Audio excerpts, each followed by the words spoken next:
To take a moment and make sure everything is set up before I get started. So let me go ahead and do that first.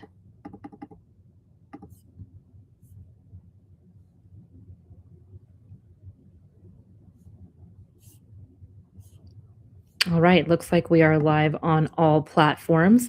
If you can hear or see me, please put in the chat yes. That way I know that everything is absolutely working and we are good to go. So, today, what I want to talk about is specifically around the concept of test optional. So, before I get into that, I'm just going to make sure everything is working. It's my first time doing this. And so, I just want to make sure that everything is working properly here. Let's go ahead and see and ensure this is working properly. Let's see. All right. Looks like we are live on Instagram. If you guys can tell me if you can see me, that would be great. Type in yes in the chat. I'm going to check my Facebook as well just to make sure. Looks like I am live on my personal page. Okay, that's looking good. And we are live on Facebook. Okay, perfect. Perfect. Okay, great. So, what I'd love to do is first, I want to let you guys know I will be taking any questions that you might have. So, feel free to ask any questions that you have currently because we want to make sure that, we answer anything that you would like. Now, I will share that I am prepared with a few questions that people have emailed me ahead of time. So I'll be sharing about that. For some of you that you may not know me, my name is Neha Gupta. I'm the founder of College Shortcuts. I have been in the college admission space for over 18 or at this point, probably 20 years, which is so exciting to say. And I run a company called College Shortcuts where we help students as a one stop shop where we help with tutoring. We have test prep tutors on our team. We have mentorship where we help students with internships and research papers to really boost their admissions chances and get the career guidance counseling that they're not usually getting in high school, as well as our application process. And we all know applications are opening in literally 4 weeks, which is very exciting. So glad to see everybody on. Great. Thank you so much, Prina025, Rathina, Coaching with Rocky. I see all of you guys joining here. Hi, Pratima, Audrey. Amazing. Okay, perfect. So any questions that you have, please put in the chat. Okay, I'm going to go ahead and jump right into the first question that I received through email off my newsletter.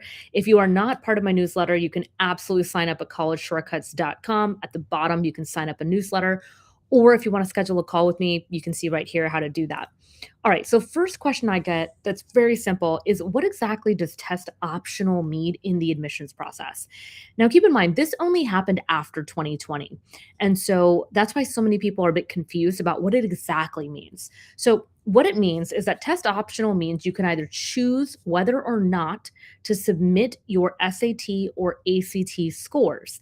It does not mean that colleges ignore your test scores. Now, if you submit a strong score, the colleges will consider it as part of your application. So, what is the difference? Question two that I got asked: what is the difference between test optional and test blind? So, they're actually very different. Test optional means it's an option, right? Kind of like when you're at a restaurant, you can pick what you like to eat. You get to decide whether you submit your scores or not. Test blind means the college will not consider the scores even if you send them. So, understanding this distinction is very critical when you're building your college list. There are many colleges out there that may not require the SAT or ACT, and that works for a lot of people, that aren't really wanting to submit. So, making sure you understand that critical distinction is going to be important. Question three that I got from you guys: are colleges bringing back the SAT and ACT? Yes, yes, yes. If you haven't been reading the news lately in the college admission space in terms of trends, there is a huge trend right now that many of the top schools are bringing it back. Now, you may be wondering, why is that?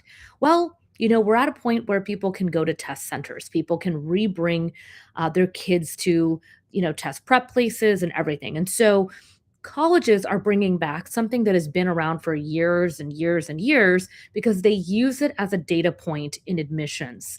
And the reason why they do that is because every high school is different, right? Private, public, charter, homeschooling. and then different areas. And so sometimes the curriculum can be different. So the SAT or ACT is a way to assist in creating a more streamlined viewpoint on a student's understanding. So while many colleges adopted test optional policies during the pandemic, several highly selective reinstated it, and others continue to review their policies year after year at each admission cycle.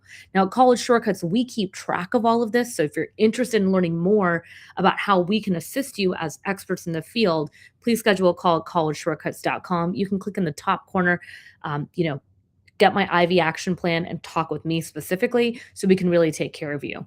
Now, it's very important that you check the current policies of every school on your list, and you can find that on their websites.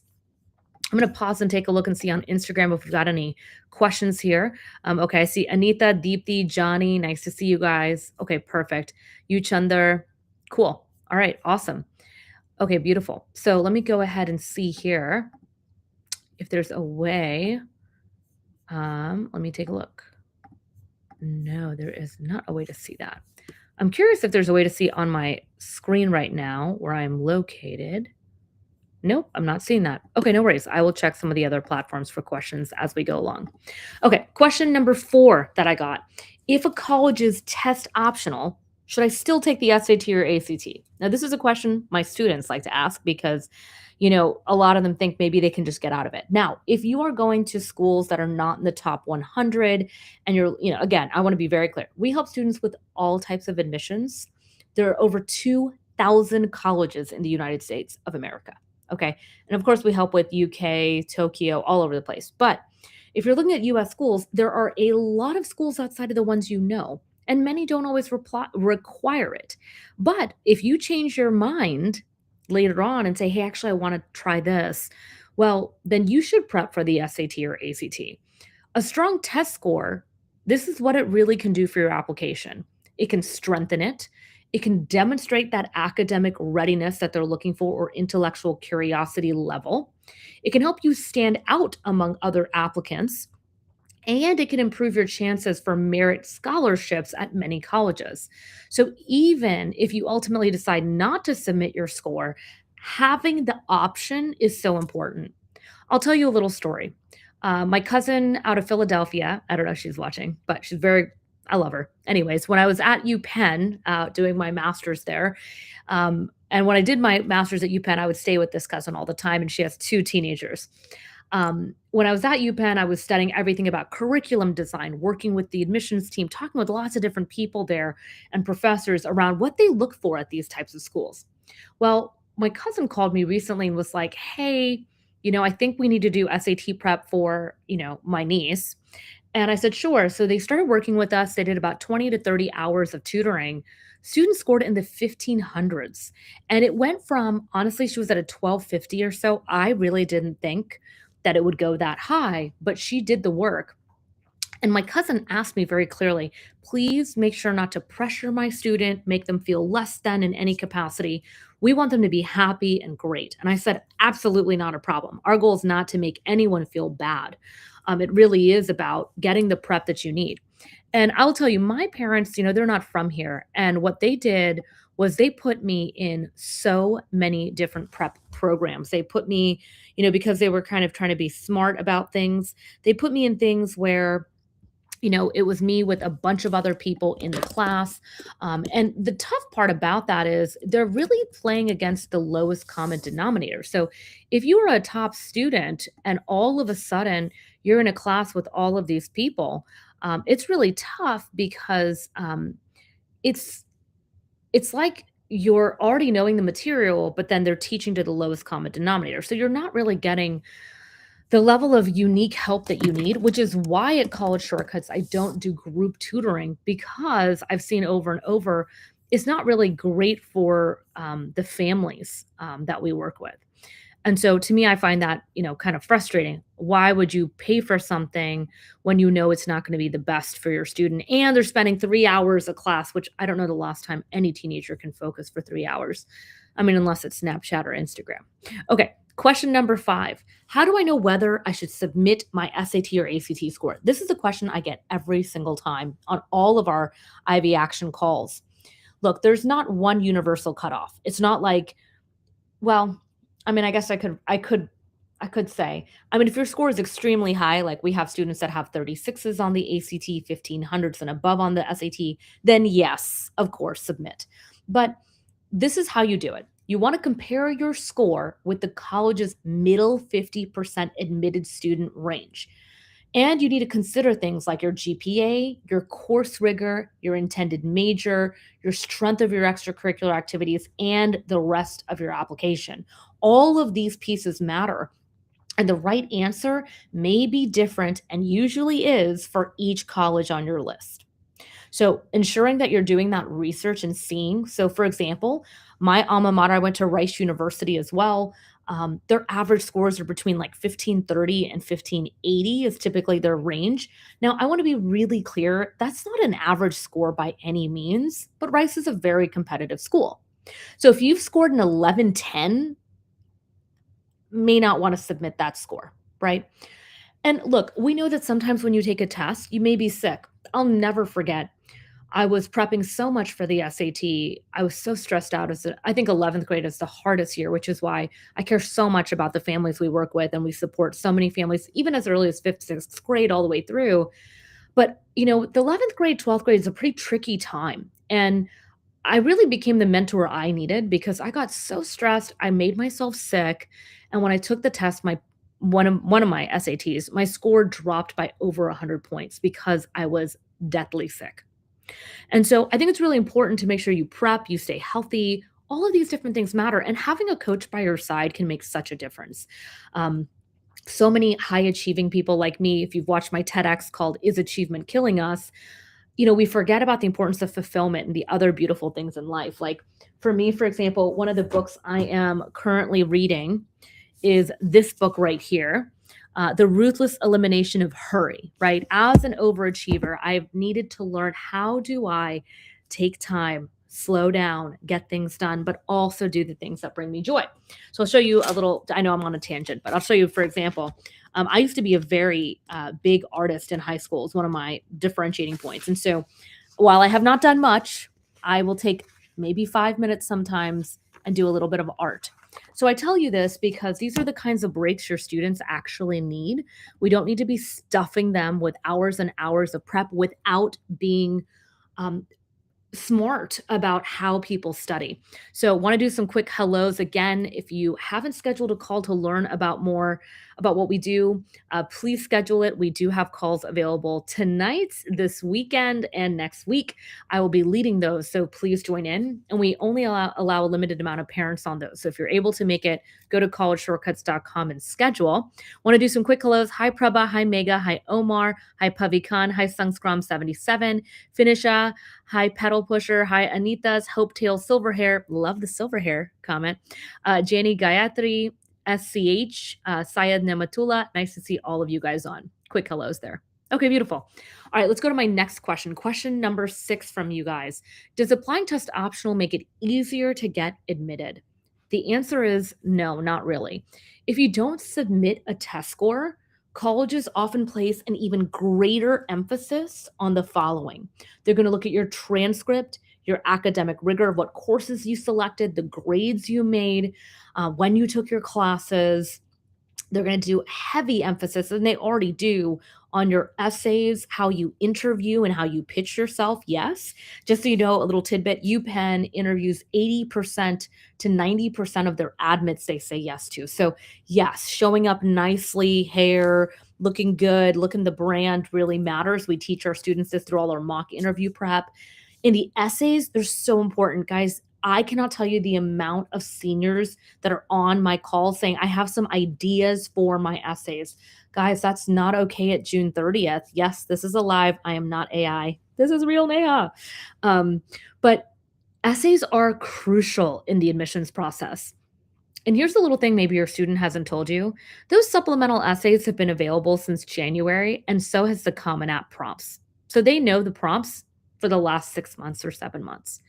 And what we do at College Shortcuts to really shortcut the process is instead of families and students staring at a blank Google Doc trying to figure out what to do, they work with an expert who has worked in admissions, who understands this process, And what we do is we actually take every prompt, we take a look at all the different ideas they have, we come up with new strategies of building the unique narrative or what we call the hero's journey.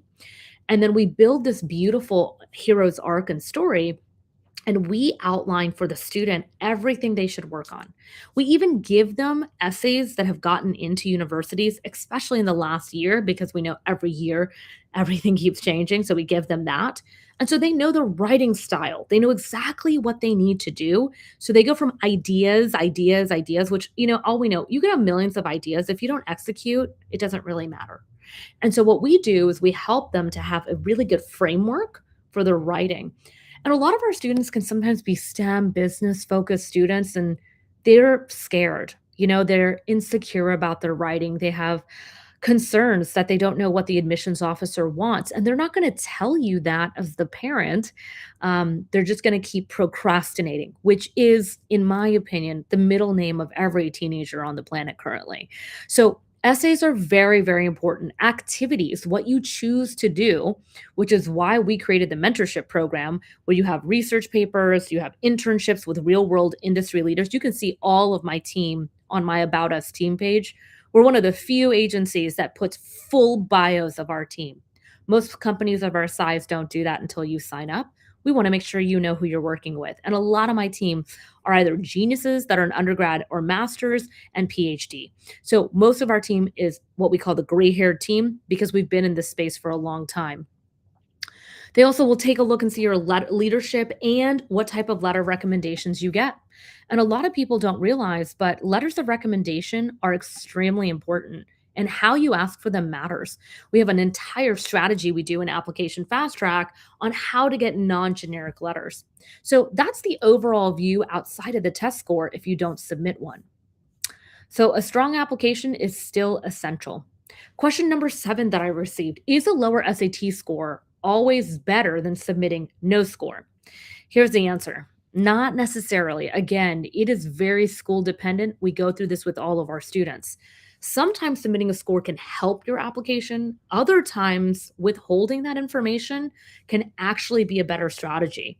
So let's say, for example, a student has traveled the world, they've switched many high schools. We had a family recently who they were in Bahrain and then they moved to Houston, and they have a lot of things they're working on, but they have some unique things, but their SAT score isn't that high. It may be better not to submit.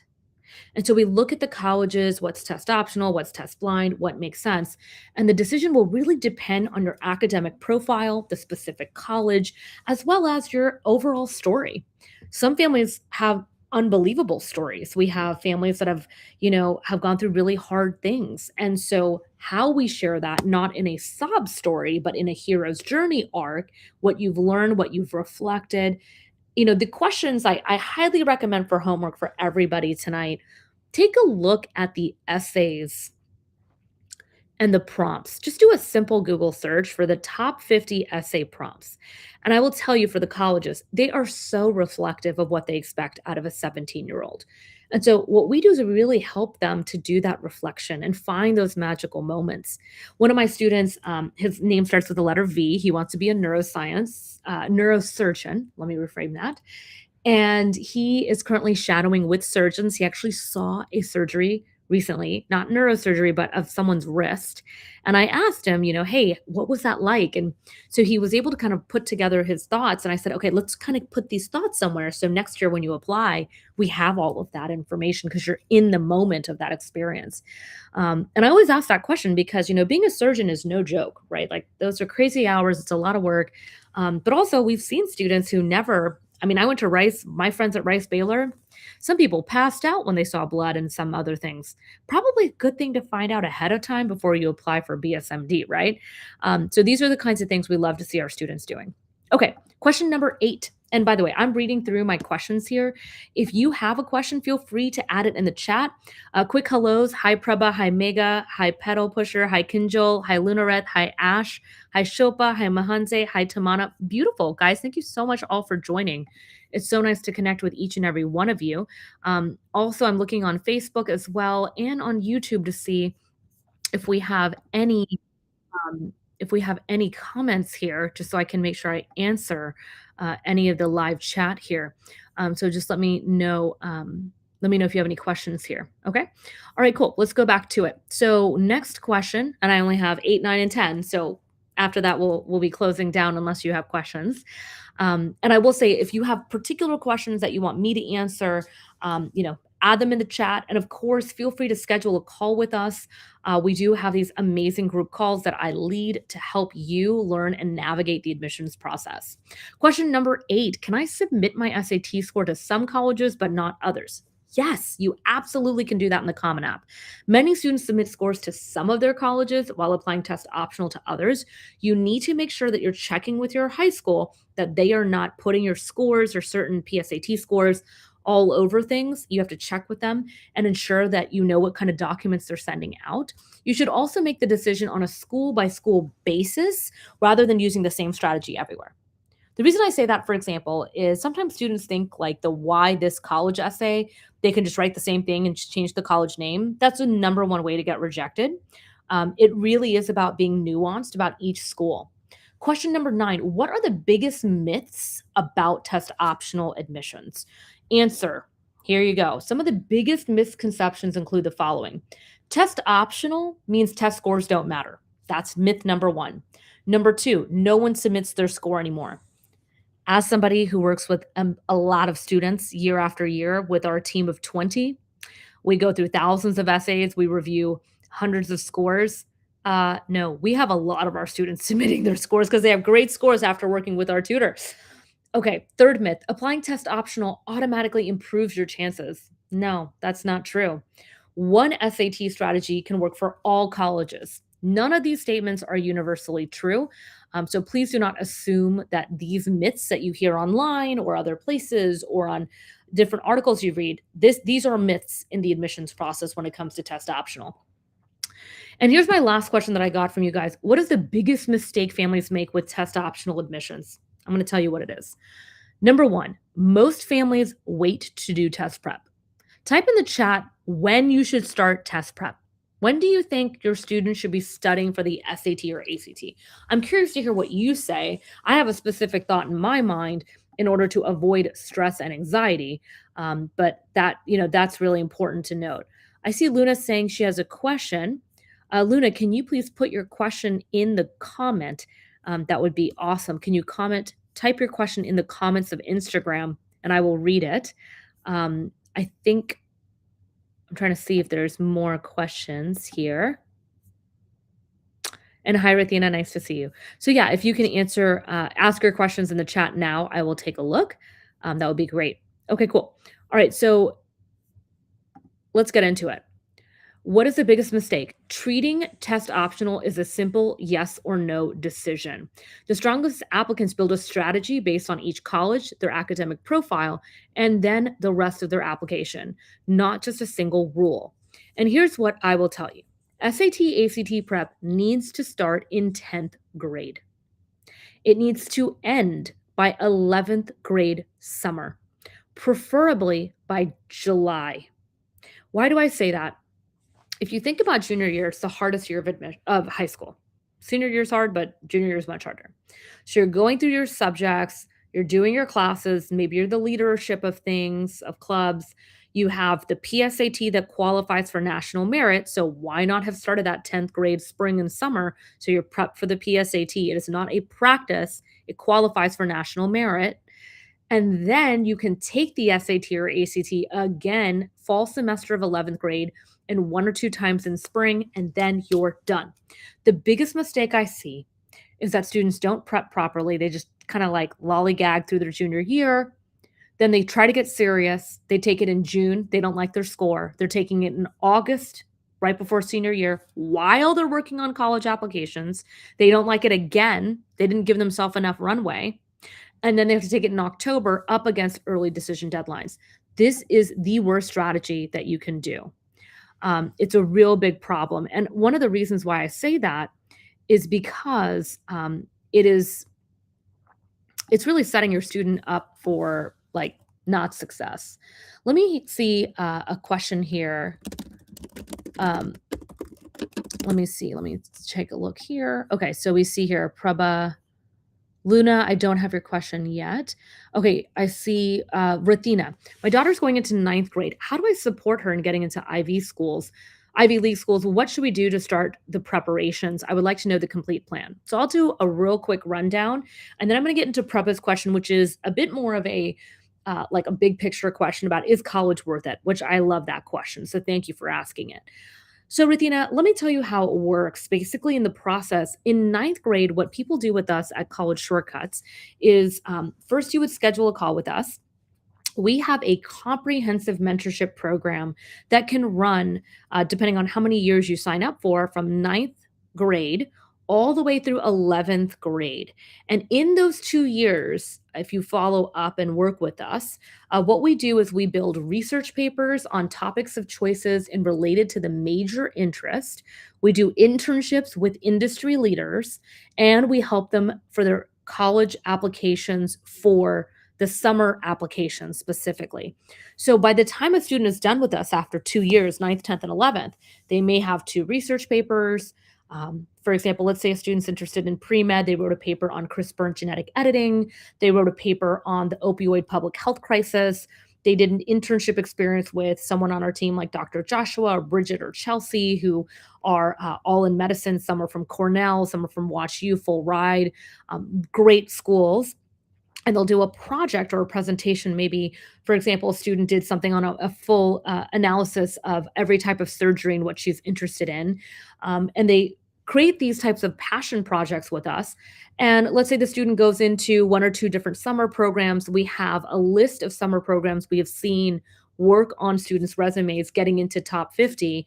And then they'll pick from those, and then we'll help with those applications. Those programs are very competitive. Just so you know, some of them have a less than 10% acceptance rate. You have to do essays.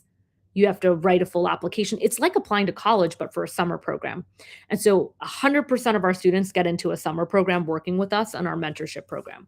So by the time you're done, if you look at the activity list, which is typically 10 activities, six of them, if you start in ninth grade, six of them relate to the major interest. And why does that matter? Because if you do things related to your major, it shows why you're interested in that major, especially if it's STEM or business, which are the hardest majors to get into. You need to prove why you're interested in it. You can't just say, I did Bio 2 AP, I did econ, all these typical things, they don't care. Millions of kids do that. So our mentorship program helps to build that. Then what happens is around 10th grade, you will sign up for SAT, ACT prep with us. And then 11th grade, January, you would sign up for applications with us. So that is how from ninth through 12th grade, we take care of our families. And if anything in between comes up and you need, you know, we have therapists, we have financial aid advisors, we have tutoring for academics, we have study habits and executive functioning tutoring. We have all of that within our wheelhouse to assist you with your student. So those are kind of all the different pieces of where we come in to really help our families. So Rithina, I hope that answers your question. If it doesn't, please ask again a different one, and I'll definitely help you with that. So in terms of Prabha's question about is the college tuition worth the investment? Look, when I went to Rice, and I know it's been a little while, you can see my grays, it's been a long time. Rice was half the price. I told my mom the cost of rice and she was shocked. But keep in mind, go to the grocery store, go buy a laptop. Prices have gone up everywhere. Costs have gone up everywhere. Now, the truth about getting a bachelor's degree in America is the following. One, typically people that get a bachelor's degree versus just being a high school diploma, they earn significantly more over the lifetime than those of a high school diploma. You can even sometimes say for certain majors and jobs, it's upwards of seven figures of a difference. People with a bachelor's degree, they typically have a lower unemployment rate, and they have much more greater access to different careers. For example, at this time, we are not in a place where you can go and become a doctor, go into engineering, accounting, corporate roles, many of them, without having a bachelor's degree. So you're cutting yourself out of multiple jobs. Now, if you're a family that says, hey, I still don't know what's the worth, then that's okay too. I mean, it's your family, your child. You could say, hey, I'm okay with my kid becoming an electrician. Electricians make six figures. There are other jobs out there that, take trade school, and that's great too. I am not a pusher on my methodology. I just share my knowledge and information for those that really want it. Now, a degree is a good investment if you graduate, right? You have to do well there and make sure you graduate. Now, right now, in-state costs at universities can range from 25,000 to 80,000, depending on the total cost. At a private school, it can be upwards of 300,000 to 350,000 or more, with you if you don't have financial aid or merit scholarships, which I will say college shortcuts ends up paying for itself because most of our families get between 30,000 to sometimes even a full ride at their schools, which is really awesome. It all boils down to how solid your applications are. Now, the typical majors that produce a very high return, which I'm sure a lot of you guys know, are things like engineering, comp sci, medicine, finance, accounting, data science. And so that's really important. So I hope, Prabha, that answers your question. I see a few more questions come in. Prabha's asking, can we start mentorship in 10th grade summer? Absolutely. We have a comprehensive mentorship, we have a mini experience mentorship, and then we have opportunities to work with me personally. I only take 4 students on because I have a team of 20 that take on more students, and I actually go through over 1,000 resumes to pick one consultant on my team. But yes, we start mentorship as early as fifth, sixth grade, and we run it all the way through 11th grade. You can enter at different times. It really depends on the following: one, when you found out about us; two, when you were ready to take action; and three, how competitive you want to be in admissions. So, for example, my sixth or seventh grader, typically they'll have 2 to 3 research papers, 3 to 4 internships, 4 to 5 summer programs, and they have like a very long resume. And they've worked on a lot of different things, or they've built something much larger because they have the time scale, right? Middle schoolers have a lot of time. High schoolers incrementally have less and less time. So, no, it's not a problem, Prabha, if you start in 10th grade. I have families that are about to go into senior year that have nothing on their resume, and they just signed up to do an internship with us to at least have something on why they want to go into business. Yeah, one of the dads we were talking with, Jeff and I just had a meeting about his kid's super into soccer, but then made the decision at the last minute they don't want to go to college for soccer and has done nothing else on their profile.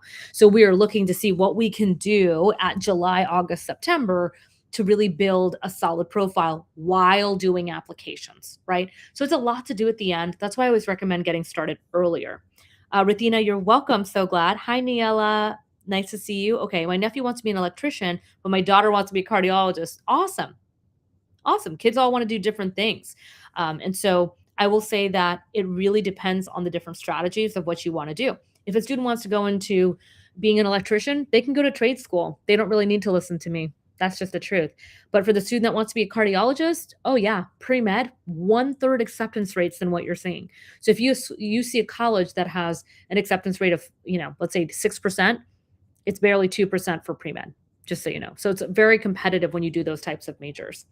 Nice to see Kagayu. I see Vidushi. Hi, Valka Gem. Hi, Sanjuri. Hi, Rafia. Hi, 22 Bulletproof. Nira Karya. Nice to see you, Purple. Abhi, Tamanan, Mahenzendal, Ash, Shopa, Kinjal. Awesome. Cool. Great to see all you guys. Okay. So I hope that really helped with some of the questions that you guys have. Any more further questions? Let me see if there's anything more that people are asking. Let's take a look here. You can put it in the chat. And let me take a look at my Facebook and see if there's any questions here. I'll be jumping off in a few minutes. I know I've been going for quite some time. All right, I don't see anything here. No worries. Okay. Okay, here's a question that I've gotten as well many times. Is college harder to get into year after year? Yes, depending on the college, it is. If you look at acceptance rates over the last 5 years, you can see that they've been significantly dropping at the top schools. In terms of AP classes, another question that I get a lot. Academic rigor is extremely important. You could be picking the wrong courses that could literally reject you from many top schools. For example, if you're interested in business or in certain STEM majors, you need to have high levels of math and science, right? So if you're not taking them, they're going to say, why didn't you? Now, if your school doesn't offer them, they don't penalize you for it. I want to be clear on that. And if you guys want to learn more, feel free to put a question in the chat or schedule a call. You'll see right down here. You can schedule a call with me at collegeshortcuts.com to learn more about our services and how we help everybody. What are some of the biggest mistakes I see families make in admissions? Waiting too long. That's the biggest one. I have had families that, joined a call with me, learned about us, I guess they joined a few other calls and then they did nothing. And then they reached back out 6 months later and their kid is already July junior year, still doesn't know what they wanna do. They're still lost. That was 6 months in which they could have done a research paper, they could have signed up for a summer program with us, they could have done so many things. They could have prepped for the SAT, and time gets more and more crucial as you go through high school. So I'd say procrastination is the number one killer of admissions. The second thing I think that is really big is most parents, I think, don't realize that if you psychologically look at what's happening in a child from 13 to 18, it is a rebellious time for a reason. This is the time when teenagers are trying to build their own identity and separate from you. And a lot of parents that realize this and know this, they absolutely understand it. And what they do is they say, okay, I'm the CEO of this house, right? As a parent. Okay. All of us are on this call that are parents. Now, who do I have on my board of directors to help put the experts into the right spots, right? For some of you, you might have somebody like you have your teachers at school. Okay, great. You've got your coaches for your sports. Awesome. Maybe you go to temple, right? I went to Chinmay Mission. All right. You got your temple leaders so you can learn about religion and spirituality for your kid. But where is it for your test prep? Where is it for your career development and major interest for the student? Where is it for application packaging? You do all of this thousands of dollars of investment and you don't even think about the part at the end outcome and how long it takes to build that strategy. And so for the parents that understand that if they try to do this area with their kid, they're going to do it fighting, kicking, screaming, just like my mom did. Oof, we fought so much during high school. We could have avoided so much of that if college shortcuts existed. That's why I built it. All right, let's take a look here. Rathina's asking, can you advise on the fees and structures of your program? Awesome question. So every one of my students, we customize it. You'd have to join my call. We kind of talk through some of the different parts of admissions, and then I share a little bit about the different packages we have, but everything we do is pretty customized and it depends on the student, the grade level, what their current background is, and then you'll do a one-on-one interview with my enrollment team and they will get a sense and see, one, are we a good fit? The reason I say that is we have about 50 families that reach out to us per week. We only take about 3 to 4 max each week because we're very selective about the families we work with. They have to be coachable. The student has to be ready and know how to schedule an appointment and show up and do homework.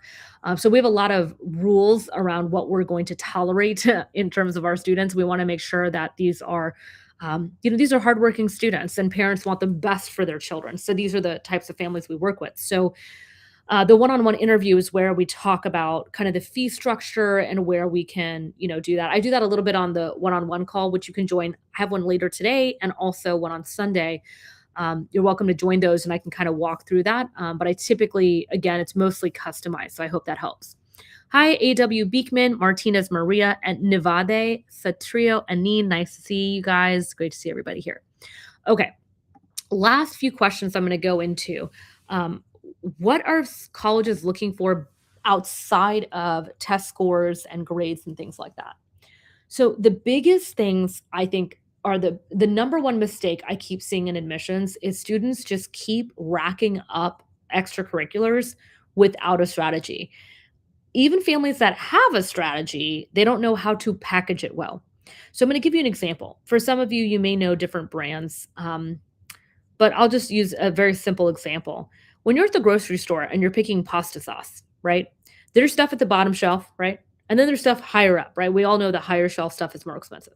So let's say you're applying for an Ivy League or a top school. Okay, these are more expensive brands that you're investing into. And so they want to see, are you matching our brand, right? Do you fit our brand? So, when you're looking at, let's say, Rayo's Arrabbiata, if anyone loves that sauce, please type in yes. It's the best pasta sauce ever. Okay. And if you know a better one, type it in the chat because I eat Rayo's like as if it's water. Anyways, so Rayo's is branded very well. They are a beautiful label. They have a certain font. Everyone knows them. They got carried at Costco, right? Eventually they got built, but they only do their marinara, not their arrabbiata, right? So what I'm trying to explain is when you're looking at a shelf with all these different brands, that's kind of like what they're doing when they have 71,000 applicants for 3,000 spots. So if you can package yourself well to pop off the shelf and say, I match your brand, here's where we fit, here's my sales pitch, this is why you should accept me, and you do it in less than 3 to 4 minutes of reading, then you get accepted. And that's why we see such a high acceptance rate in our programs because we know how to assist. Hi, Alba. Nice to see you. Great. Okay, cool. So, what I want to do now is share with you some updates. I will be going live. Let me take a look when I'm going live next. Friday at 1 o'clock, I will be going live. So I'll be sharing some more tips. I'll be talking about a different topic that day, but very, very excited about coming on live. It's great to see so many of you guys here, which is very exciting. This next one, I will be sharing at 1 o'clock. I'm going to be talking about, let me take a look here. I'll be sharing about specifically AI and the college essay. We'll be sharing about admissions officers where they draw the line, what one flagged sentence can cost sometimes an admission. Brown, for example, bans the AI essay help outright. UC system allows structural support, and officers are now trained to see AI writing. I'll also talk about a student that I saw that did use AI, didn't work with us, and got rejected, and now is taking a gap year. And I'll be sharing a little bit about what that means for the student and what that could mean for your student if you aren't catching it as well. So we're going to share with you what catches the red flag and what is still considered okay in the process. So I'll be doing that on Friday at 1 o'clock Central, 2 o'clock Eastern, and 11 o'clock a.m. PST. So please join then. We can go from there. And quick hello to everybody. Hi, Monica. Hi, Frida. Hi, Pujna. So I will end with this. If you guys are interested specifically in learning more about college shortcuts, I hope you enjoy this live. Please go ahead and schedule a call with us at collegeshortcuts.com. If you type it in, it's collegeshortcuts.com/apply. And let me take a look. I'm going to pull it up right now.